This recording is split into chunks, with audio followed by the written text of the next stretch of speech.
જય ખુખારમાં મેલડી, તમારામાં સહનશક્તિ હોય તો જ તમે ભક્તિ કરી શકશો. તે વાત ઉપર ખુખારમાં મેલડીએ શું પ્રવચન આપ્યું તે આપણે આ ભાગ 2 માં જોશું. જય ખુખારમાં મેલડી.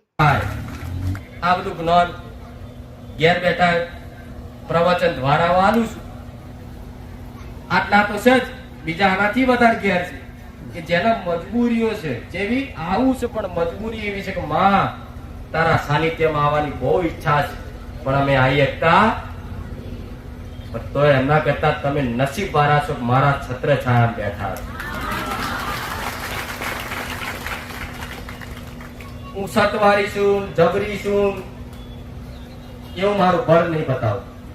તમને કહું છું, તમારી આત્મા જે કહે છે એ જ હું કહું છું. તમને એવો અનુભવ અહેસાસ થાય છે કે અમને માતાજી જોડે આગળ બેસવાનો મોકો મળ્યો. તમને એવો અહેસાસ થાય કે આ તો માતાજીને છેક ચૂંટણીમાંથી દર્શન થયા. કોઈ દીકરી દીકરો એવું કે આ તો માતાજી મારા માથે હાથ મેલ્યો, આ તો મારી જો 3 ચોકલેટ આવી, આ તો મારી જો ભોજ આવી, અને અમુક તો આખો ખોરો ભરી આવી ગઈ હોય. મમ્મીની, પપ્પાની, કાકાની બધાની એક બીજી 4 મારી એક થઈ જાય. આ ભાવ છે તમારો. તમને ચોકલેટ ના ભૂખ્યા થોડી છો, ગમે તેવી મોંઘી ચોકલેટ ના ભૂખ્યા થોડી છો. તમને તમારા મા બાપે બધું ખવડાવ્યું છે. તમને તમારા મા બાપે બધી સારી સુખ સુવિધા બધી આલી છે. તમે કોઈ વસ્તુ ના ભૂખ્યા નહીં. તમે મારા સાનિધ્યમાં આવો, પ્રસાદી ચાલે તો તમે પ્રસાદી ના ભૂખ્યા નહીં. શું તમે ખાધા વગર આવો? ના, પણ એક ભાવ છે કે માની પ્રસાદી ખાઈએ. પણ જે ભાવથી ખાય છે ને એના પ્રસાદીમાં કદાચ 50% દુઃખ ના મટાડ્યાનો તો મેરડી ગયો. માના તો એ દીકરા વાલા લાગે કે પૂજા પાવાના દુકાનમાં જાય ને એટલે પેલા તો શું સારું લાગશે, શું લઉં શું ના લઉં બધી વસ્તુ જોશે. પછી કે આ ચિંતાનું તો કે 3000 નું. સારું પૈસા જ નહીં. હાર હેડો પૈસા નહીં પણ મસ્ત મારી માતા તારા ચૂંટણી લઈ જાય. ખાલી આટલો વિચાર કરો કે લઈ જાય તોથી એ ચૂંટણી ઓઢાયા બરાબર થઈ જાય.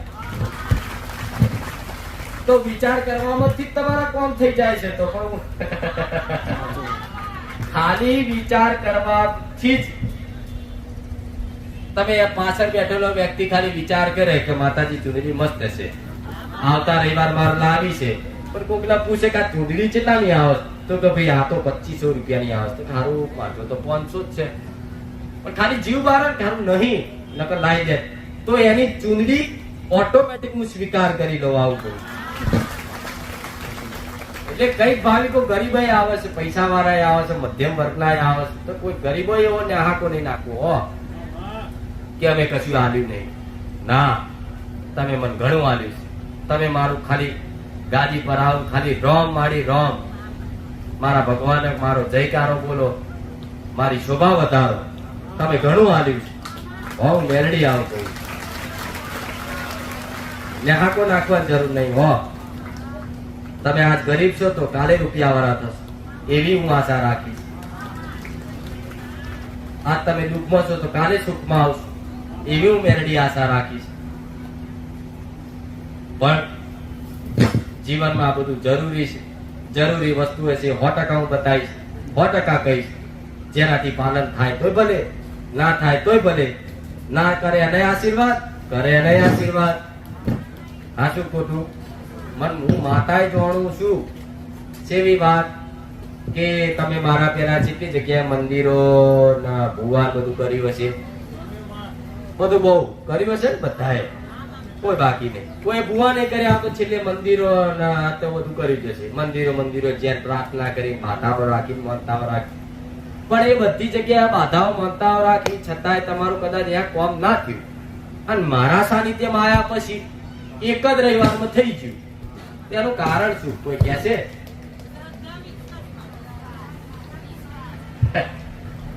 શ્રદ્ધા ને તો મારા પેલા તમે 50 મંદિર ફર્યા, એ કોમ ના થયું, મારા સાનિધ્યમાં જ થયું. કોણ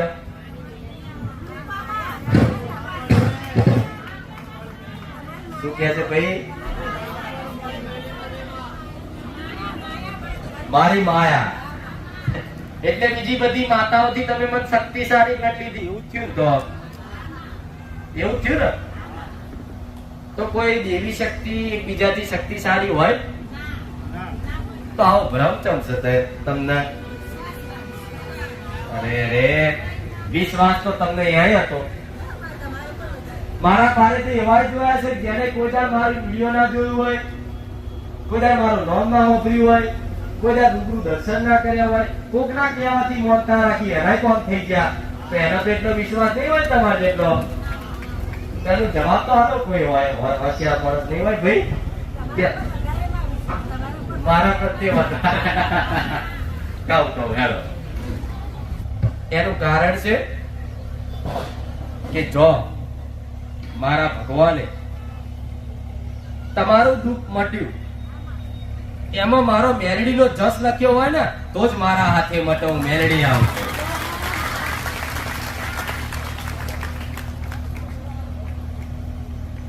10 જગ્યાએ બાધા રાખી 11મી મને મેલડીને યાદ કરી. તમારું કામ થઈ ગયું. તો તમારું એ દુઃખ મટવા પાછળનું નિમિત્ત મારા રોમે મને મેલડીને બનાવી અને દુઃખ મટાડી. એ જસ મન માતાના હાથે લખ્યો તો કે આનું દુઃખ સોલંકી પેઢીની કુખાર મેલડી રોમવાળી મેલડીના હાથે મટશે. આવું મારા ભગવાને પહેલેથી કરાર સિક્કો મારી દીધો હોય તારે મને હું મેલડી આવતો. હા શું ખોટું? હું એવું કહું છું મારા સાનિધ્યમાં આવો છો. જો જે હોય હું સત્ય જ કહી. જો તમે મારા સાનિધ્યમાં આવો છો. 5 રવિવાર ભર્યા, 7 ભર્યા, 10 ભર્યા, કદાચ કોઈ કારણોસર તમારું કામ ના થયું.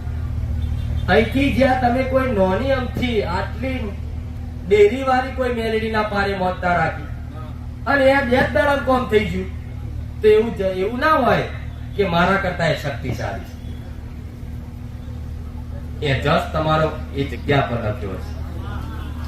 નોની અમથી 2 ઈંટોની ડેરી વાળી માતાના હાથે જસ લખ્યો છે તો હું લાખ વખત કહીશ કે જા મટાડી દઈશ, મટાડી દઈશ, મટાડી દઈશ, પણ જસ તો બીજી માતાએ લખ્યો છે ને તો અહીંયા જ મટાવું મેલડી આવશે.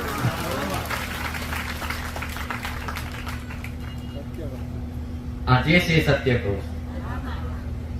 દેવી શક્તિ એકબીજાથી ઈર્ષા હોતી નહીં. ચારે કે તું મારા પારે જાય તું બીજે ના જઈશ.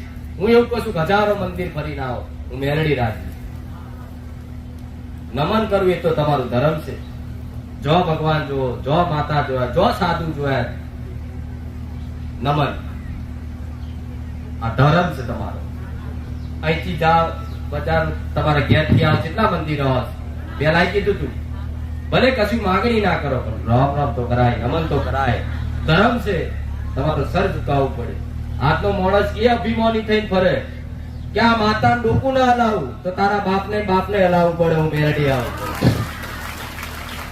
આ ભગવાન ના નમવું તો બધી શક્તિઓ ખાલી ઘમંડ કરો ને સેકન્ડ કે આ માતા ના નમવું, આ ના કરું, આ અભિમાન કહેવાય. આ અભિમાન એવું રખાય કે મારી માં સિવાય કોઈ જગ્યાએ માંગણી ના કરું. આ તમારું અભિમાન છે. આ તો તમારા અભિમાન ની વાત કરું છું. આ જો આ ખોધો છો તો બેઠા, તમે બેઠા તો હું ખોધા બેઠી છું. પણ કાદવ કીચડ હોય તો જ કમળ ખીલે.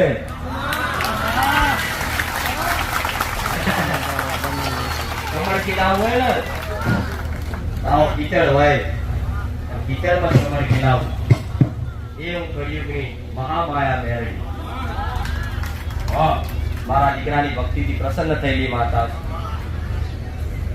ગુરુ પૂનમના આશીર્વાદ રહેશે. ગમે તે જગ્યાએ, ગમે તે રસ્તે, ગમે તે વાતમાં હલવાયા હોય, કોઈ હોભરનાર ના હોય, મને માતા ખાલી સ્મરણ કરી કે સોલંકી પેઢીની બહુસરના ખાતાની ઉગતાની મેરડી માં તારી જરૂર છે. માં વાતે ગુજવાયો છે, આ વાતે મૂંઝવણ છે, આ વાતે શંકા છે. માં થોડો ઘણો સંદેશો પહોંચાડી દેજે. જો કદાચ સપને અહીં રૂબરૂ વાત ના કરી દો મેરડીને